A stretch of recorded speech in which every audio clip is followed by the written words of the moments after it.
Okay, welcome, folks. Can you believe it? It's Monday, May 17th.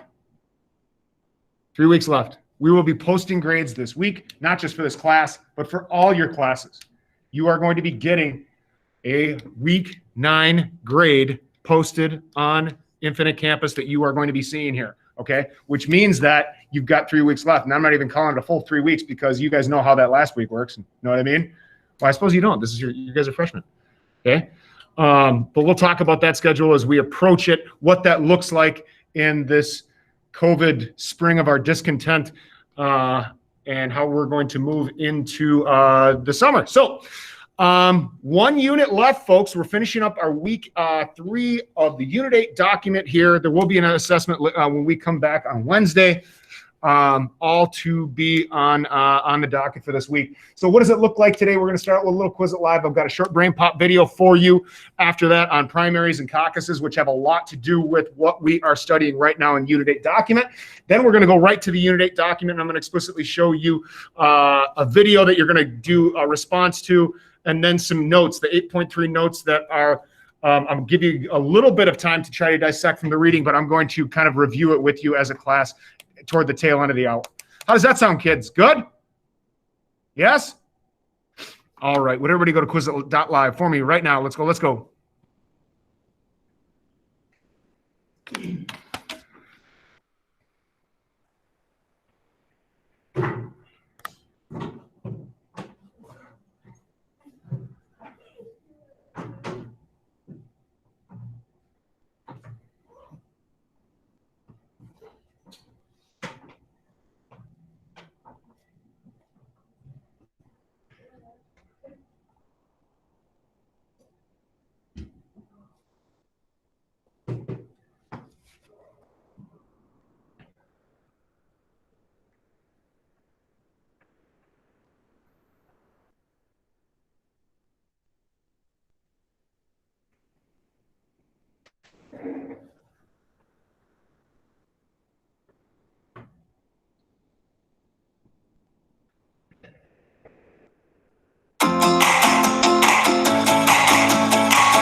Okay, there you go. There's your code. Hopefully you can see it online there.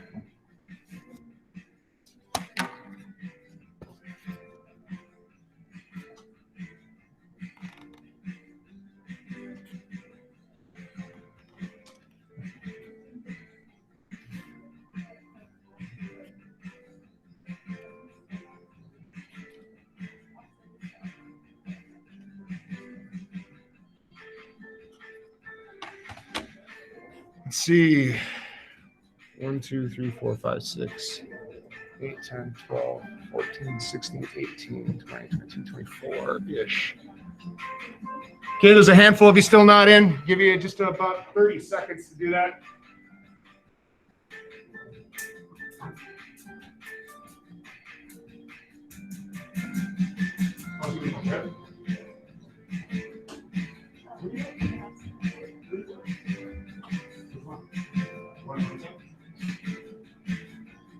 It's a bit just crazy there.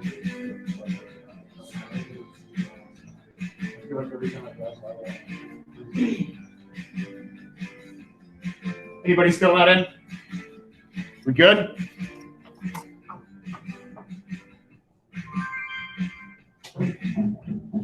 And they're racing.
Round two.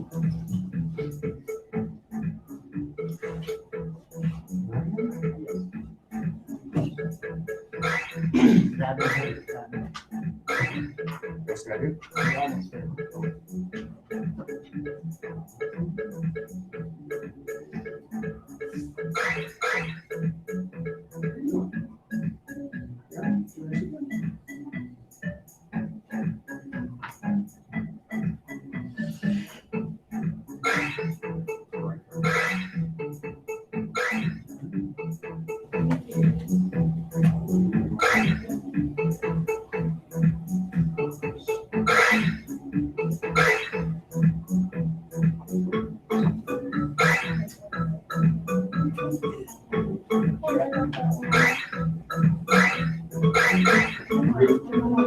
Awesome.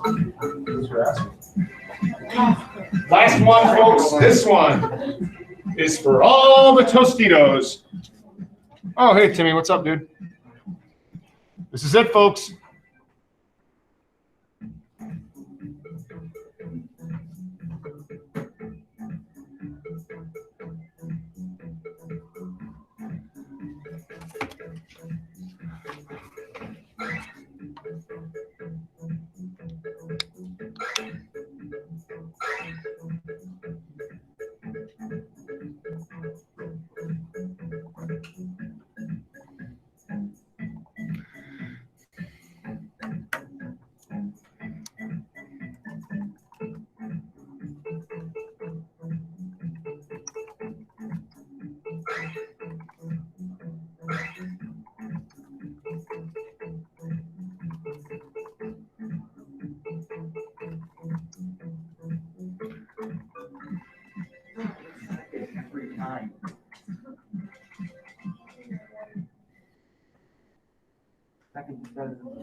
Right, you're such a. And then I kept getting one wrong right at the end. You're such a voice of reason, Ryan. All right, here we go. Quick brain pop video.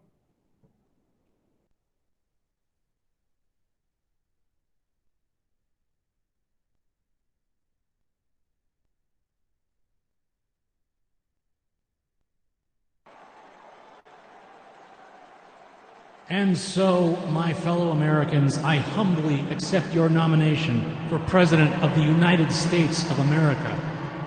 Thank you. Thank you. Thank you. Thank you. Oh. Thank you. Dear Tim and Moby, I'm trying to keep up with the primaries in the news, but it's super confusing. Can you explain the rules? From Andre. Funny you should ask. You probably have an idea about how elections work. Voters pick from two or more candidates, the people running for office. So, where do those candidates come from? Most represent a political party, a group of people organized around shared political goals. Parties select their candidates by holding primaries and caucuses. They're kind of like the election before the election. So, voters not only get a choice about who wins the race, they get to choose who'll be running in the first place. In presidential campaigns, primaries are held from January to June. Then, in the late summer, each party holds a nominating convention. That's where each party officially gives the seal of approval to whoever won the primaries. That person becomes the nominee, the party's choice for president. The party's nominees then compete in the general election in November. Presidential primaries aren't just about picking nominees. Each party uses the process to refine their platform, the set of beliefs it stands for. Candidates from the same party usually agree on the big stuff, but each has their own specific issues they want to highlight, and competing visions for where they'd like to lead the country. Through debates and speeches, they make their case to the public, and refine their message based on how they're performing at the polls. Traveling around state by state also helps the candidates get to know voters. So, by the time of the convention, the party is united behind one person and a single set of ideas. To become the nominee, a candidate has to win a majority of the delegates. Those are the party workers who cast the official votes for the nominee at the convention. So, in a party with, say, 5,000 delegates, you'd need to get to 2,501 to get the nomination. And that's the whole purpose of the primary process, to award delegates to the candidates who get the most votes. Each state sends a certain number of delegates to the party convention. It's based on population. The bigger the state, the more delegates they get. That's why primaries are held state by state. In each one, candidates are competing for those delegates. If you're following along in the news, you'll see them keeping score this way. Candidates will be compared based on how many delegates they've won, and how close they are to the magic number that'll clinch the nomination. A primary works pretty much the same way as any election. Voters go to a polling place and pick their favorite candidate from a ballot of contenders. Then the party awards delegates based on its own rules. Some use proportional representation. So if you win half the votes in the state, you'll get half of its delegates. Others have a winner-take-all system. Whoever wins the most votes gets all of the state's delegates. Right, some states hold caucuses instead of, or in addition to, primaries. A caucus is a public meeting of voters who live in the same small area. People discuss and debate which candidate they'll support. In Republican caucuses, there are speeches followed by a vote by secret ballot. Democratic caucuses are a little more involved. Voters try to persuade each other to support their preferred candidate. Over and over again, they vote with their feet, standing in groups by candidate. It can take a while, and everyone has to stay for the whole process.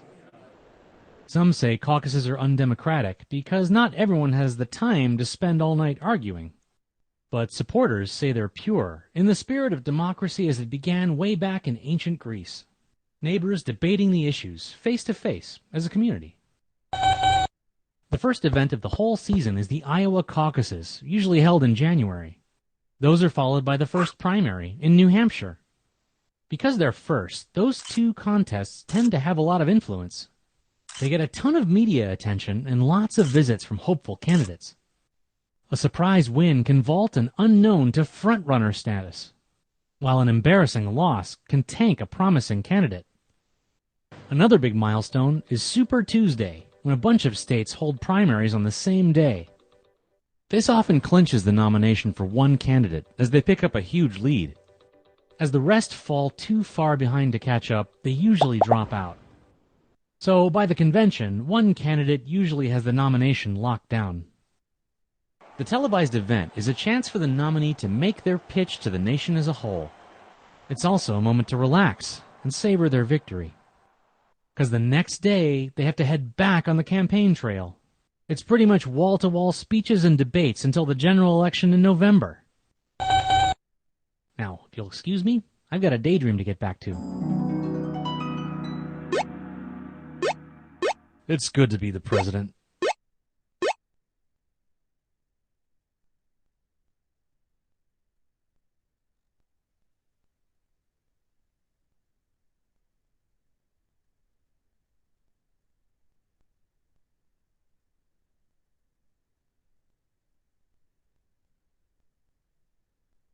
Okay, so open up that Unit 8 document, and it's going to look a little something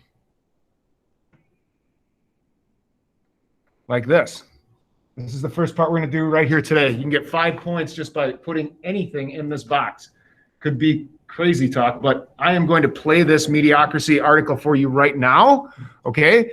Let me make sure that I share my screen so people online can see this as well. So I'm going to play.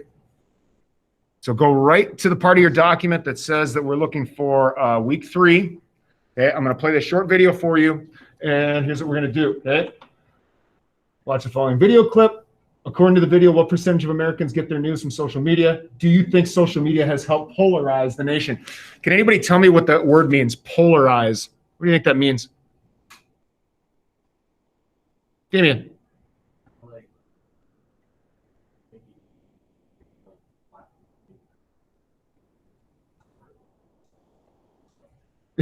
Yeah. There's no in between, right? You know, if you're a Republican, you better believe everything that a Republican believes and vote every which way that way, right? Okay. So a lot of people say that when we're polarized, just like the poles of the earth, right? The North Pole and the South Pole, opposite sides, right? Okay, as far north and as far south as you can get. When people say we're polarized, okay, it means that we're really divided. Got me? Okay, so do you think that the divisiveness of now, okay, is due to what we see on social media? Let's answer that question after we watch this short clip. Here we go.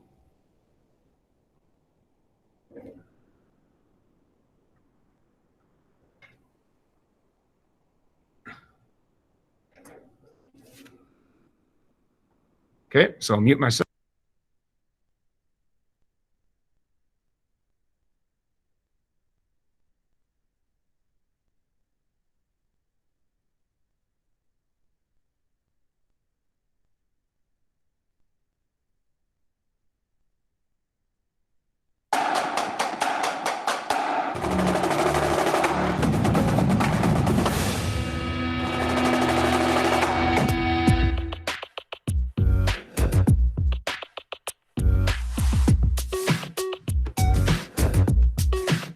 Welcome to the brave new world of social media, where most of us get our news and political information. The upside is we get to participate in this conversation as never before. We comment, we share, we tweet, we retweet. But our favorite social networks have also amped up the power of the opinionators. Sometimes this activates us. Because if there is ever a time to stand, the time is now. And sometimes it feeds us distortion. It's just a stupid opinion. I mean, it's a my misunderstanding of. My name's Juana Summers, and I'm an editor for CNN Politics based in Washington, D.C. One of the great things and one of the horrible things about social media is that everybody can have their say. It's kind of a marketplace of ideas, and some voices that sometimes are not correct or have a very partisan slant can oftentimes get amplified. It wasn't always this way. With Trayvon Martin's killing in 2012 by George Zimmerman, we saw a new pattern of coverage emerge. Trayvon's death became a meme that led to an agenda war on social media and a now familiar shouting match on cable television, with wildly diverging narratives based on where you turned or clicked. Jim Rutenberg, media columnist, The New York Times. We are in a whole new world where Twitter, Facebook, and social media are driving coverage nationwide. So CNN, Fox, MSNBC is going to pick one side, and if enough people like the way it sounds and want to believe it, it's off to the races. The wheels are in motion for a complete character assassination of Trayvon Martin behaving in a thuggish manner, assaulting George Zimmerman. For a thug, how about the guy who chased down the 17-year-old and shot him in the chest? What we want when we're covering race is some kind of national conversation that leads us somewhere good. But if you're only going with the divided take, us against them, right against left, it's hard to see us coming to some place of reconciliation. Now that we can program our own news diet online, it's even easier to seek out what we want to believe. The irony is that instead of expanding our worldview, social networks can easily become accomplices in shrinking it. I'm Brooke Gladstone, the co-host and managing editor of On the Media, a national program produced by WNYC. There is a tendency in the digital media for a heightened phenomenon to occur, incestuous amplification. If you are in an echo chamber where you're only speaking to like-minded people, it tends to heighten the extreme voices and marginalize the moderate ones. It creates an atmosphere that is incredibly intolerant online. And if Facebook is your go-to news source, it pays to understand how it works. Facebook's main goal is to keep you on its site. Its algorithm is set up to give you what you want. An algorithm is a formula that Facebook engineers have put together to maybe even know what you like before you know what you like. If you don't relish the idea of a computer algorithm responding to your likes and dislikes, you have to figure out how to curate your news for yourself. Certainly, the news choices that you make will help determine your view of an event, of the world. Even more important, your view of the world determines what your news choices are. It really begins with you. So the question is, what do you do? I would love it if I could tell every person in America to read something you violently disagree with once a week.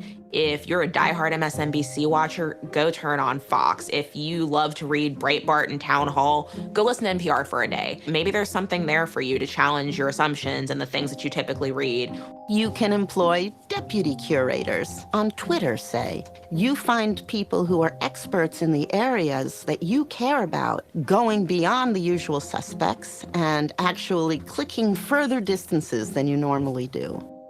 If you're just swiping through your Facebook or your Twitter, go past the headline or the image that you're seeing and ask, what's the full story? What's the source of the information? And just being really critical of that. Today, it only takes a minute to Google something you see online and find out if it's been updated or fact-checked. Don't reflexively retweet. You are feeding back into the system that is feeding into you. You're a part of this now. The great news about the advent of social media is that there is more information at your fingertips. You can take advantage of that, and you can be the best informed citizen in history. In the digital age, everyone with a keyboard can be a creator or a distributor of content. We have more power than ever, and with that comes responsibility. It's on us to be our own media keepers and to engage thoughtfully in the evolving landscape of digital democracy.